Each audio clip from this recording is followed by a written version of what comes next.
ज्ञानवाणी का नव उपहार पहुंची शिक्षा के द्वार, पढ़े लिखे और बने कुशल, ज्ञानवाणी का उद्देश्य सफल। ज्ञानवाणी। नमस्कार श्रोताओं, स्वागत है आप सभी का ज्ञानवाणी दिल्ली FM 105.6 मेगाहर्ट्ज पर। कार्यक्रम साप्ताहिक ज्ञान पत्रिका के एक और नवीन अंक को लेकर मैं हूं आपके साथ सविता राणा। आइए जानते हैं क्या कुछ खास है आज के इस साप्ताहिक ज्ञान पत्रिका में। स्टूडेंट स्पार्क सेगमेंट के अंतर्गत आप सुनेंगे इग्नू से शिक्षा प्राप्त कर रहे शिक्षार्थियों से बातचीत कि वो क्या सोचते हैं इग्नू की शिक्षा व्यवस्था के बारे में। आपका परिचय करवाएंगे इग्नू के उन विद्यार्थियों से जिन्होंने इग्नू से शिक्षा प्राप्त करके हासिल किए कुछ खास उपलब्धियां, यानी वो बन गए हमारे अद्वितीय विद्यार्थी। कार्यक्रम के ओपन माइक सेगमेंट में आपको देंगे विश्वविद्यालय से जुड़ी हुई कुछ विशेष जानकारियां, तो वहीं विद्यार्थियों का मनोबल बढ़ाने के लिए होंगी कुछ मोटिवेशनल बातें। साथ ही आपको देंगे इग्नू से जुड़ी हुई कुछ खास जानकारियां। कार्यक्रम के करियर सेगमेंट में जानेंगे कैसे बना सकते हैं आप डिजास्टर मैनेजमेंट में अपना करियर। तो वहीं कार्यक्रम के स्पेशल सेगमेंट में आज हम जानेंगे जन कवि बाबा नागार्जुन के बारे में।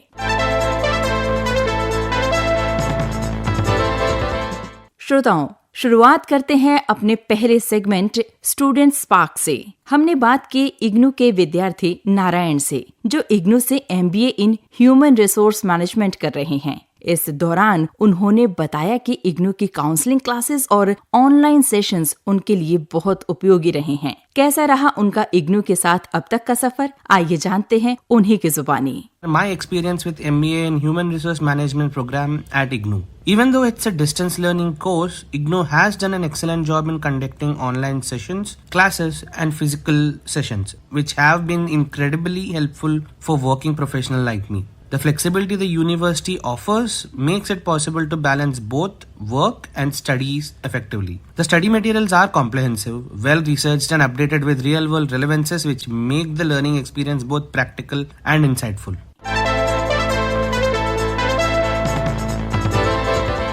आइए अब बात करते हैं हमारे अद्वितीय विद्यार्थी सेगमेंट की। इग्नू हमेशा ही प्रयासरत रहता है कि वो अपने शिक्षार्थियों को गुणवत्तापूर्ण शिक्षा दे ताकि शिक्षार्थी अपना बेहतर भविष्य बना सकें। ऐसे में कुछ प्रतिभाशाली विद्यार्थी उच्च शिक्षा ग्रहण करके अपना भविष्य तो बनाते ही हैं, साथ ही अपने शिक्षण संस्थान का नाम भी रोशन करते हैं और कहलाते हैं अद्वितीय विद्यार्थी। एक ऐसे ही अद्वितीय विद्यार्थी हैं जयसुंता चेला, जिन्होंने पोस्ट बेसिक BSc नर्सिंग में गोल्ड मेडल हासिल कर अपना भविष्य बनाया और साथ ही अपना सपना भी पूरा किया है। I have won gold medal in post basic BSc nursing in IGNOU. So I'm happy to share my happy thoughts here because IGNOU had a great time. It's a dream come true moment from IGNOU because all the syllabus that has been given from IGNOU was so concise and it was really interesting. And the way they attend us, the way they create an opportunity for all the people to participate was so good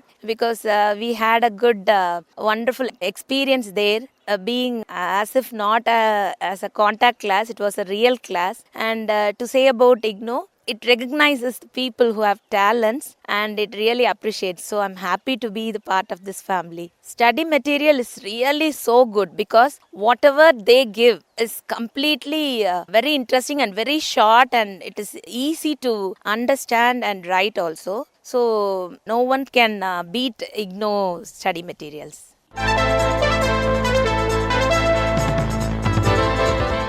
आइए अब बढ़ते हैं हमारे अगले segment open mic की ओर। इग्नू की लचीली शिक्षा व्यवस्था, कम फीस और घर बैठे अध्ययन का मौका इसे देश के सबसे लोकप्रिय मुक्त विश्वविद्यालयों में से एक बनाती है। इग्नू में under graduate, post graduate, diploma, certificate और कई प्रोफेशनल प्रोग्राम्स उपलब्ध हैं। इस सेगमेंट में आज हम आपको बताने जा रहे हैं इग्नू के school of vocational education and training के अंतर्गत BA vocational micro, small and medium enterprises के बारे में। इस प्रोग्राम की विस्तार से जानकारी दे रही हैं डॉक्टर रचना अग्रवाल। बैचलर्स प्रोग्राम है जिसमें आपको micro, small and medium enterprises के बारे में पूरी जानकारी दी जा रही है। ये 3 साल का बैचलर्स प्रोग्राम है जिसको आप मैक्सिमम 6 साल में कंप्लीट कर सकते हैं। अगर आपने 10+2 किया हुआ है तो आप इसमें एडमिशन ले सकते हैं और इस प्रोग्राम का मीडियम इंग्लिश है। तो ये एक छोटा लघु उद्योग शुरू करने के लिए ये प्रोग्राम स्ट्रक्चर बनाया गया है,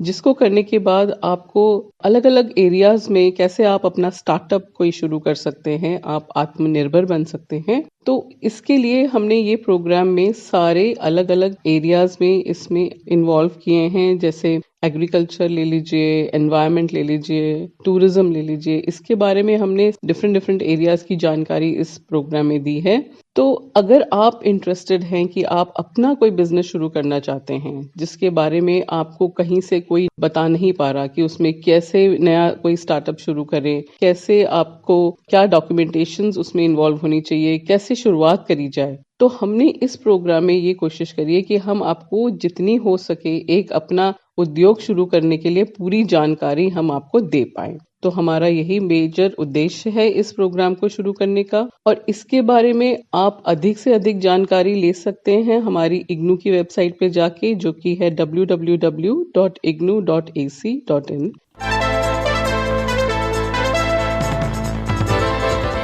आप सुन रहे हैं साप्ताहिक ज्ञान पत्रिका ज्ञानवाणी दिल्ली FM 105.6 मेगाहर्ट्ज पर। इंदिरा गांधी राष्ट्रीय मुक्त विश्वविद्यालय यानी इग्नू ने जुलाई 2026 सेशन के लिए फ्रेश एडमिशन की प्रक्रिया शुरू कर दी है। ये उन लाखों छात्रों के लिए बहुत ही खुशी की बात है जो दूरस्थ शिक्षा या ऑनलाइन मोड से डिग्री, डिप्लोमा, सर्टिफिकेट या फिर ग्रेजुएट या पोस्ट ग्रेजुएट कोर्सेज पूरा करना चाहते हैं। जुलाई 2026 सेशन के लिए आवेदन की अंतिम तिथि 15 जुलाई 2026 है। एडमिशन लेने की प्रक्रिया बेहद ही आसान है। एडमिशन लेने के लिए इग्नू की आधिकारिक वेबसाइट पर जाएं। ओडीएल प्रोग्राम के लिए आप लॉगिन कर सकते हैं www.ignuadmission.samarth.edu.in या फिर ऑनलाइन प्रोग्राम्स में एडमिशन लेने के लिए आप लॉगिन कर सकते हैं www.ignuiop.samarth.edu.in पर। फ्रेश एडमिशन लेने के लिए शिक्षार्थी के पास अपार आईडी यानी एकेडमिक बैंक ऑफ क्रेडिट्स होना अनिवार्य है। अब पोर्टल पर click here for new registration पर क्लिक करें। व्यक्तिगत विवरण, शैक्षिक योग्यता और अपने कार्यक्रम का चुनाव करें। जरूरी दस्तावेज जैसे फोटो, सिग्नेचर और मार्कशीट आदि अपलोड करें। अब अपनी फीस जमा कर दें और कंफर्मेशन पेज डाउनलोड करें। अधिक जानकारी के लिए आप इग्नू की वेबसाइट विजिट कर सकते हैं। इग्नू की वेबसाइट है www.ignu.ac.in। इंदिरा गांधी राष्ट्रीय मुक्त विश्वविद्यालय यानी इग्नू ने जुलाई 2026 सत्र के सभी ओडीएल यानी ओपन एंड डिस्टेंस लर्निंग और ऑनलाइन कार्यक्रमों के पुनः पंजीकरण यानी री रजिस्ट्रेशन की प्रक्रिया शुरू कर दी है। ये री रजिस्ट्रेशन की प्रक्रिया 6 मई 2026 से शुरू होकर 30 जून 2026 तक की जा सकती है। री रजिस्ट्रेशन करने के लिए छात्रों को अपने एनरोलमेंट नंबर और पासवर्ड से लॉगिन करना होगा। अगले सेमेस्टर या ईयर के कोर्सेज का चुनाव करें। अब अपनी फीस जमा कर दें और कंफर्मेशन पेज को अवश्य ही डाउनलोड कर ले। इस विषय में अधिक जानकारी और ऑनलाइन पुनः पंजीकरण के लिए आप इग्नू की आधिकारिक वेबसाइट देख सकते हैं। आधिकारिक वेबसाइट है www.ignu.ac.in। Indira Gandhi national open university यानी इग्नू और यूजीसी के Malaviya mission teacher training centre की ओर से 8 दिनों की online NEP orientation and sensitisation programme का आयोजन किया जा रहा है। ये कार्यक्रम 22 जून से 2 जुलाई 2026 तक आयोजित किया जाएगा। इस कार्यक्रम का मुख्य उद्देश्य नई शिक्षा नीति के तहत शिक्षकों को जागरूक करना है। इसमें विश्वविद्यालयों और संबद्ध कॉलेजों की faculty members, research associates, scholars और एजुकेटर्स भाग ले सकते हैं। इस 8 दिवसीय प्रोग्राम में higher education and society, Indian knowledge system, cyber security, skill development और मेंटल हेल्थ एंड वेलबींग जैसे महत्वपूर्ण विषयों पर चर्चा की जाएगी। इस प्रोग्राम में हिस्सा लेने के लिए 18 जून 2026 तक रजिस्ट्रेशन किया जा सकता है। इस विषय में अधिक जानकारी के लिए आप इग्नू की वेबसाइट विजिट कर सकते हैं। इग्नू की वेबसाइट है www.ignu.ac.in।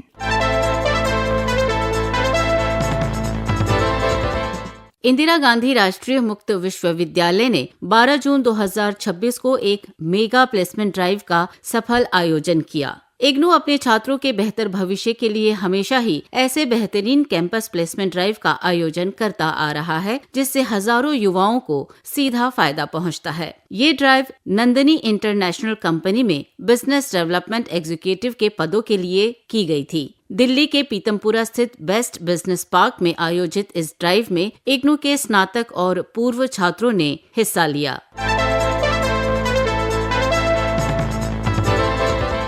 आप सुन रहे हैं साप्ताहिक ज्ञान पत्रिका ज्ञानवाणी दिल्ली FM 105.6 मेगाहर्ट्ज पर। कार्यक्रम के करियर सेगमेंट में आइए अब जानते हैं कैसे बना सकते हैं आप डिजास्टर मैनेजमेंट यानी आपदा प्रबंधन में अपना सुनहरा भविष्य।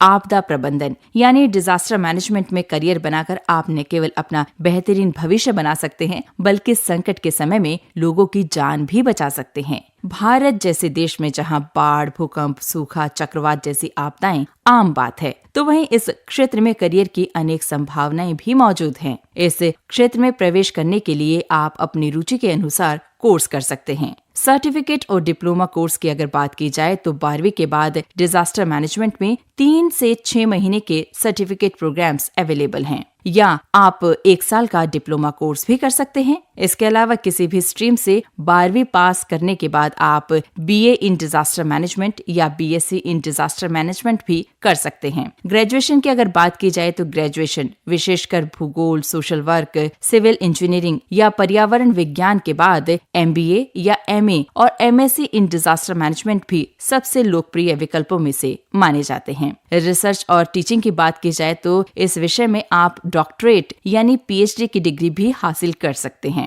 कोर्स पूरा करने के बाद आप सरकारी, गैर सरकारी और प्राइवेट सेक्टर में काम कर सकते हैं। आप डिजास्टर मैनेजमेंट ऑफिसर, पर्यावरण, स्वास्थ्य और सुरक्षा मैनेजर, सुरक्षा सलाहकार, सोशल वर्क, पुनर्वास विशेषज्ञ, तलाश और बचाव विशेषज्ञ के तौर पर भी काम कर सकते हैं। इस क्षेत्र में सफल होने के लिए किताबी ज्ञान से ज्यादा आपकी व्यक्तिगत क्षमताएं मायने रखती हैं, जैसे निर्णय लेने की क्षमता, कम्युनिकेशन स्किल्स, शारीरिक और मानसिक मजबूती और टीम वर्क। तो यदि आप भी ये सभी योग्यताएं रखते हैं तो ये क्षेत्र आपके लिए बिल्कुल तैयार है। यदि आप इग्नू से डिजास्टर मैनेजमेंट में कोई प्रोग्राम करना चाहते हैं तो इसके लिए आप विस्तार से जानकारी इग्नू की वेबसाइट से ले सकते हैं। इग्नू की वेबसाइट है www.ignu.ac.in।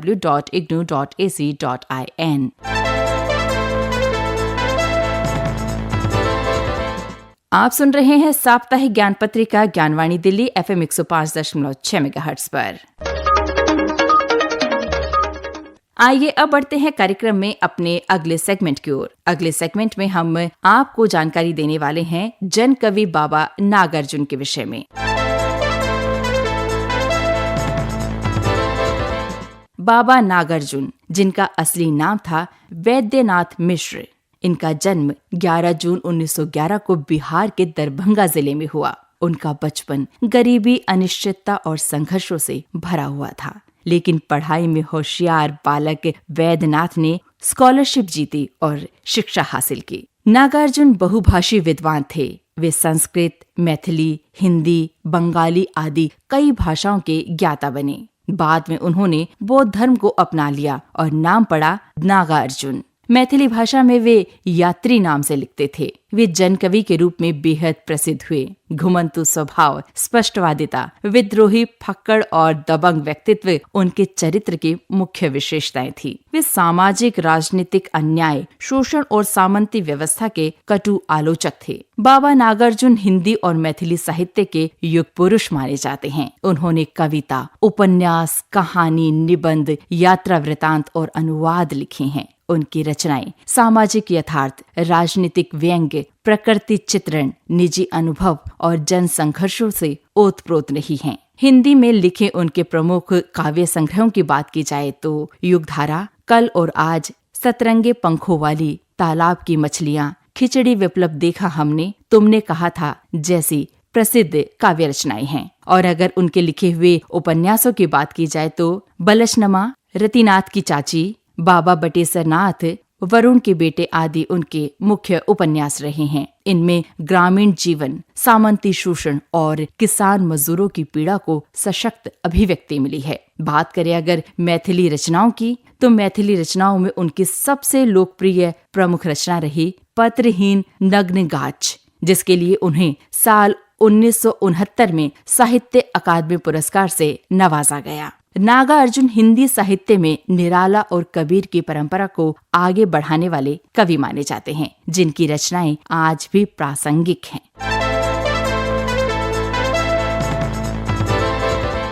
आप सुन रहे हैं साप्ताहिक ज्ञान पत्रिका ज्ञानवाणी दिल्ली FM 105.6 मेगाहर्ट्ज पर। हर वर्ष 21 जून को विश्व योग दिवस के रूप में मनाया जाता है। योग केवल शरीर को स्वस्थ रखने का साधन नहीं है, बल्कि मन और आत्मा को संतुलित रखने की कला है। इसलिए आप भी योग अपनाएं, जीवन को खुशहाल बनाएं।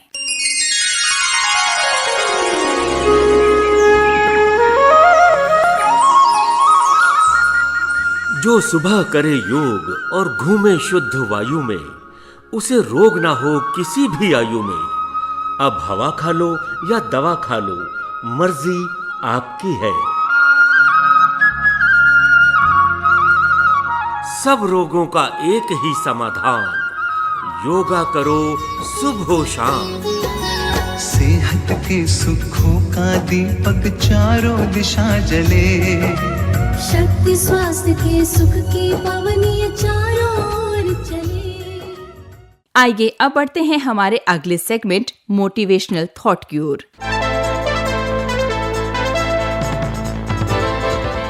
बाबा साहेब B.R. अम्बेडकर के अनुसार शिक्षा केवल साक्षरता या जीविका उपार्जन का साधन नहीं है, बल्कि ये मानव मुक्ति, सामाजिक समानता और आत्मसम्मान का सबसे सशक्त हथियार है। उनके लिए शिक्षा का उद्देश्य व्यक्ति का नैतिक और मानसिक विकास करना था। अर्थात बाबा साहब के लिए शिक्षा का मतलब एक ऐसा इंसान तैयार करना था जो दिमागी रूप से आजाद हो, जिसके भीतर आत्मसम्मान हो, जो समाज में बराबरी का हक मांगे और दूसरों के साथ भी न्याय और इंसानियत का व्यवहार करे। अभी आप सुन रहे थे कार्यक्रम साप्ताहिक ज्ञान पत्रिका। इस कार्यक्रम को आप तक पहुंचाने में तकनीकी सहयोग दिया जयप्रकाश ने, स्वर एवं आलेख सविता राणा का, संपादन किया सदन लाल ने। कार्यक्रम के प्रस्तुतकर्ता थे मुकेश सक्सेना। साप्ताहिक ज्ञान पत्रिका के इस अंक को आज यहीं संपन्न करने की मुझे यानी सविता को दीजिए इजाजत। आपसे फिर होगी मुलाकात, तब तक के लिए नमस्कार। ज्ञान वाणी का नव उपहार, पहुंची शिक्षा